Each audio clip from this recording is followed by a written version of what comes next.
Have you ever thought to yourself, I just can't stop eating? The food is like calling my name, and no matter what I do, no matter what I try, I can't seem to stop. I think we can all resonate with this whole I can't stop with food thing. You know, it is a real thing.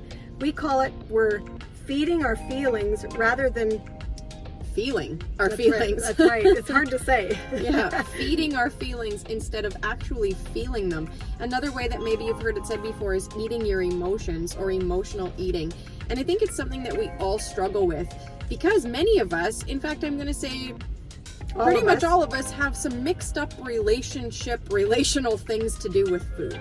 So stick around because we're going to talk about some of the signs that you might be feeding your emotions. And what you can do to stop and work through it. That's right. We just want to invite you right now to subscribe to our channel. We really truly believe that it's our responsibility as believers to take good care of our bodies, take good care of our minds, and take good care of our souls. And so that's what this channel is all about. So we would love to invite you to subscribe, to be part of what's coming up. That's right. And we always use the verse that talks about our body is a temple. So we need to take care of this body. And when we say our body is a temple, it means all of our body, our holistic body. It's our mind, our body, and our soul. So if you're new, welcome. If you're not new, welcome back. I'm Casey and this is Ruth. And let's just talk today about some of the signs that you're eating your emotions. So one of the first signs that is kind of like one of those indicators, it's like the lights are flashing at you, is that you're anxiously gathering food while there's already food in your mouth. Like every one of us has done that. Yeah. Like you might have a whole, plate in front of you and you just can't stop stuffing the food in your mouth. Like you're just anxiously getting it down. Or like here's one that I have noticed myself doing with like chips, or like I love chips. So if there was one trigger food for me, it's chips or cheesies or, the salty stuff. And I'm like grabbing the next handful while I'm shoving them in my mouth, right? Like you're anxiously gathering the next. It's like you're gonna run out and you can never have it again.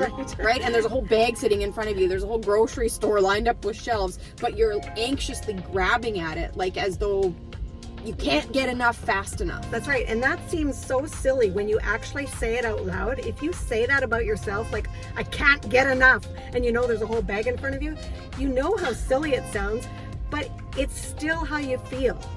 That is a sign that you are eating your emotions. That's a sign of emotional eating, and we need to become aware of these times so that we can actually counteract the sign. And I just want to say that one often leads us into another one, which is like hiding or sneaking food, right? And I'm saying that one's kind of related because often we do that when other people aren't watching. That's right. Often we'll do that once everybody else has gone to bed or when you're home by yourself. Or then you hear the door open and you go, oh, quickly put it away. Yeah, exactly. Yeah. And so hiding or sneaking food is another one of those signs that you're actually eating your emotions, because kind of the way that you can distinguish them is that when you're eating your emotions, you're not eating to fuel your body. You're eating for other reasons, right? Because food is actually fuel for our bodies. And, we want to enjoy our food and we use food for other things, like for celebration and other things like that. But really the purpose of food is to fuel our bodies, not to like manage how we're feeling. So that's kind of a way that you can learn how to distinguish when you're eating your emotions versus when you're actually eating to sustain your body. And it's really important to become aware of these signs within yourself. You need to be able to notice that they are your signs. You have to distinguish between what isn't a trigger for you and what isn't. Another sign of emotional eating is this intense relief while you're eating. So like you're stuffing your face or you get the bag of chips out and you're grabbing for them, and as soon as it's in your mouth you kind of go, whoo, wow, I can breathe again. This feels good. Yeah. That is a sure sign that you are doing some emotional eating. It sure is. And we're chuckling and kind of laughing about these things because as you think about it outside of the event, it is like... It sounds comical. It does. But there's a lot of shame and embarrassment wrapped up with a lot of these signs as well, which is why I think so often we hide what we're eating, right? Because there's shame and embarrassment that's all wrapped up in what we're choosing to eat. Yeah, and we don't want to be talking about this to guilt and shame you into anything. We want you to become aware so that you can change these habits and do something about feeding your emotions, and you want to rather feel your emotions. Yeah, and learn how to process them and learn how to really surrender them. Yeah, so a couple of the other big signs are eating when you're not hungry. Now, that is one, I think so often we eat out of boredom, we eat out of loneliness, we eat out of that's just what we do. That's right. If our kids are eating, well, we better eat. If someone else is going out for coffee and they're going to eat, well, we want to join them because we don't want to be left out. There's lots of reasons why we keep eating. Yeah, because if you actually start to ask yourself, am I hungry and do I actually want to eat this food? So often the answer is actually no, but we do it because it tastes good, or we do it because we are feeling all these things. And so, that's actually why I'm getting to this a little bit early, but that's why we created a guide. It's a decision-making guide to help you lose weight called Should I Eat That? And it just walks you through a 5-step process of asking yourself why you're actually here to eat. Right? Because often we don't even, often your stomach actually doesn't even want what you're reaching for. But it's just the only thing we know how to do. That's right, because there's a deeper issue going on. And it's like the analogy of the iceberg. The iceberg, there's just a little tip on top of the water, and down below is this great big pile of ice. Those are the deeper issues that we're scared to work through. So we just keep on doing this eating and feeding our emotions. But another sign is when all our thoughts are just obsessing over food. We wake up and we're thinking about what we're going to eat. We go to bed and we can't wait to get up in the morning to eat again.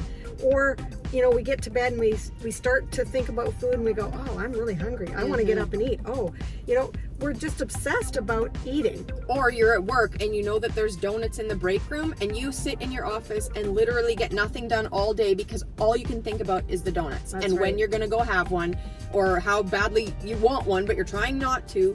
Those obsessive thoughts, they can hit at any time, and they are so hard to get rid of because that's right.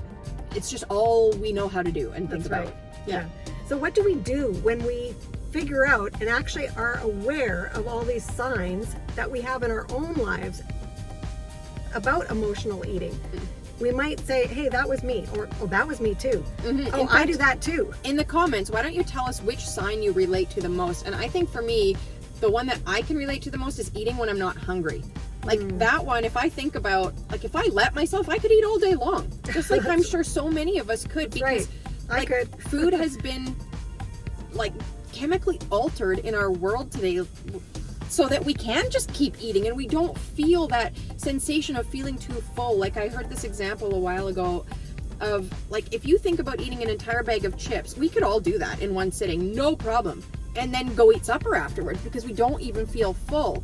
Because it doesn't fill you. That's right, because the food has been altered into a state where, we can consume way too much of it. So if you think about that bag of chips as 4 to 5 full-size potatoes that you're eating, imagine if you went and boiled 4 or 5 full-size potatoes and sat down with no butter, with no salt, with no pepper, with no nothing, and tried to eat 4 or 5 full potatoes. Doesn't that sound gross? Yeah, you wouldn't be able to do it. No, because our bodies are not designed to handle that much, but we're living in this world, in this society where we could sit and eat all day long.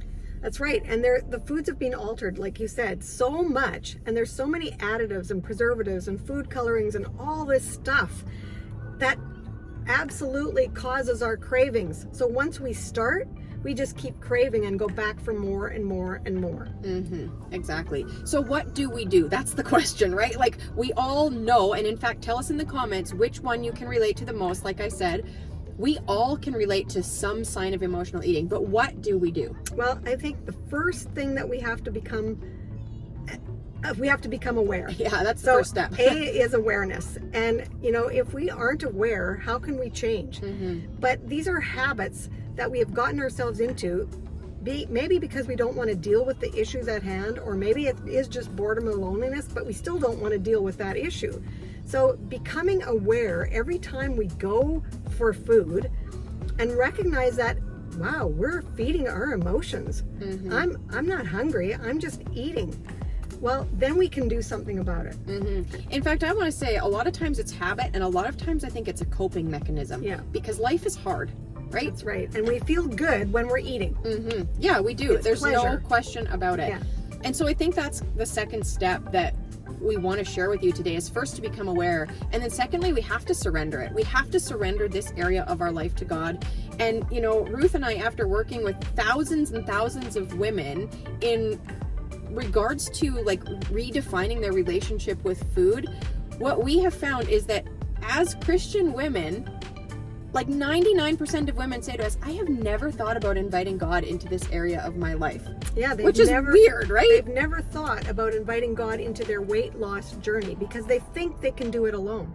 Well, we're here to tell you that it's pretty hard to do it alone, because I'm going to say almost every woman I know would say, oh, I'd like to lose 5 or 10 pounds, if not more. But most people have a few extra pounds to lose because of the way food is processed today. Like, we don't recognize the ingredients that we're taking in and consuming that actually harm us and make us crave more and cause us to gain weight. And so we really have to surrender this aspect of our life to God, because we know, and we all, it's so many people's favorite verse, right? I can do all things through Christ who gives me strength. And yet we don't claim that over our weight loss journeys, and we feel defeated by food, by our relationship with food, by our weight. And so we've kind of just quit trying for so many people. Yeah, like we just say, oh, I just couldn't do it. I had to have another cookie. I just couldn't do it. I bought another chocolate bar. I just couldn't do it.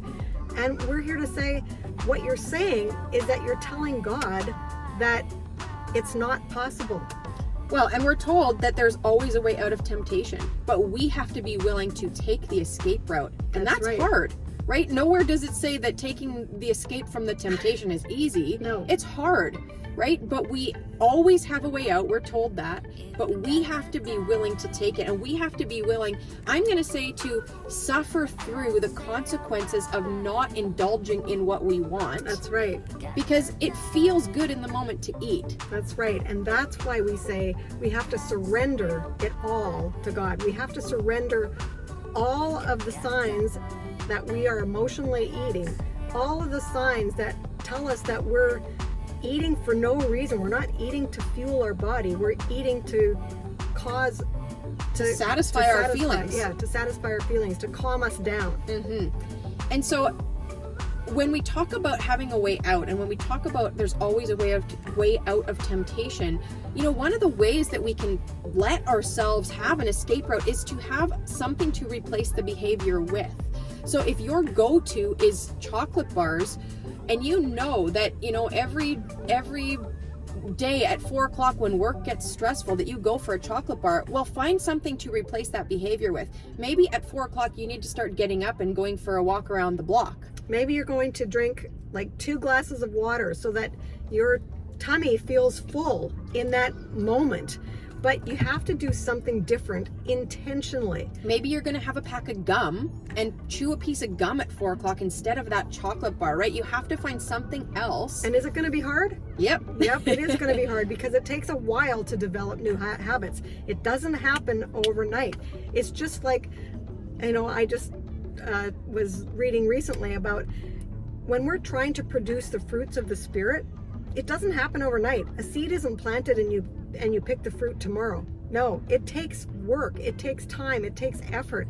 It takes watering the seed. It takes, you know, we have to take care. We have to take out the weeds. There's so much we have to do. And it's no different when we're talking about signs of emotional eating. Exactly. Yeah. And so we really want to encourage you that it is possible to break that cycle. It is possible to develop a healthy relationship with food, because we know and we believe that with God all things are possible, but we have to do the work. And that is why, like we already talked about, we created our Should I Eat That guide, because sometimes we need to take the emotional charge out of the decision. Because when you're in the moment and the pressure's on and you have that craving and that temptation to eat, That temptation is strong. Right. And we have to sometimes be able to take the emotional charge out of the decision and just look at it logically and go, okay, should I actually be eating this? Why am I here to eat this? Am I choosing this, or do I have this mentality that I'm cheating, right? There's a whole list of questions that we can ask ourselves. And if we are honest, that decision-making guide will completely transform your relationship with food and your emotional eating. That's right. In fact, we're going to say it will give you food freedom. Yes. So you can go ahead and download that at shouldiEatThat.com. We will make sure that the link is in the description, and we would highly encourage you to download that and go eat it, because Go eat it. go eat it. Go download it. Because we want to honor and glorify God with our bodies. And when we are busy stuffing our faces and not surrendering our emotions to God, then I'm going to say we're not doing that. That's right. So go download it now, shouldiEatThat.com, and it will forever change your life if you actually use it. So we just want to thank you for being here, and we just really want to reiterate that, you know what, we've chuckled about some of these things, but this is not a subject matter to take lightly. No. This is something that so many women are dealing with, and so if you're dealing with it too, you're not alone. And just know that there is hope, and it is possible to change your life and your relationship with food. Because with God, all things are possible.